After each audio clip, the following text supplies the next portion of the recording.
কেৰেলা story নচোৱাবিলাকক কৈছোঁ, যিবিলাক আমাৰ কেৰেলা ষ্টৰী নচোৱা সেকুলাৰ আছে ন, সেকুলাৰ হিন্দু আছে, ল'ৰা ছোৱালী বা আমাৰ অভিভাৱকবিলাক, সেইবিলাকক কৈছোঁ। গুৱাহাটীৰ যিবিলাক লেবাৰ ষ্টেণ্ড আছে সেইবিলাকত যাই তাৰ পৰাই ৩-৪জনী মহিলা ঘৰত নিব কাম কৰিব, যাই সিহঁতক ভাল কৰি সুধিব নামবিলাক কি, ক'ৰ পৰা আহিছে। যদি আপোনাৰ ৪জনীত 2জনী হিন্দু নাপায় মোক ক'ব। সেইবিলাকো লাভ জিয়াদ হৈ যোৱা আমাৰ হিন্দু জীয়ৰী বোৱাৰীয়ে আছিলে।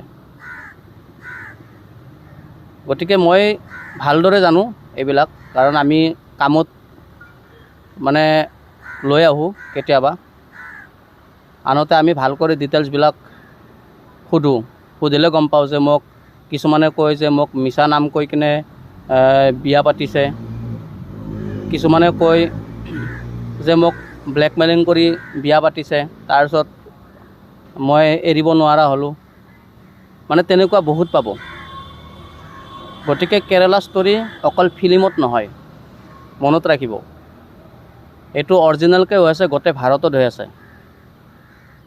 আৰু যদি নহ'লে হয় ভাৰতত, গোটেই ভাৰতত, তেনেহ'লে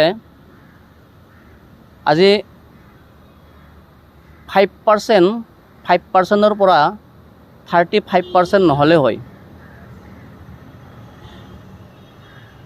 গতিকে সজাগ হওক আৰু সেকুলাৰিজম এইবিলাক বাদ দিয়ক, গম পাইছে?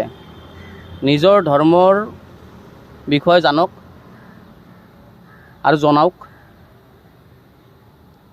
ধৰ্ম থাকিলে আপোনাৰ জাতি থাকিব, আৰু জাতি থাকিলেহে আপুনি থাকিব, আপোনাৰ পূৰ্বপুৰুষ থাকিব। এবাৰ চিন্তা কৰিব লাগে, 1400 বছৰ আগত যাৰ এখন গাঁও নাছিলে, আজি 1400 বছৰ পিছত 57খন দেশ হ'ল। আৰু আমি নিজে সেকুলাৰ কোৱাবিলাকে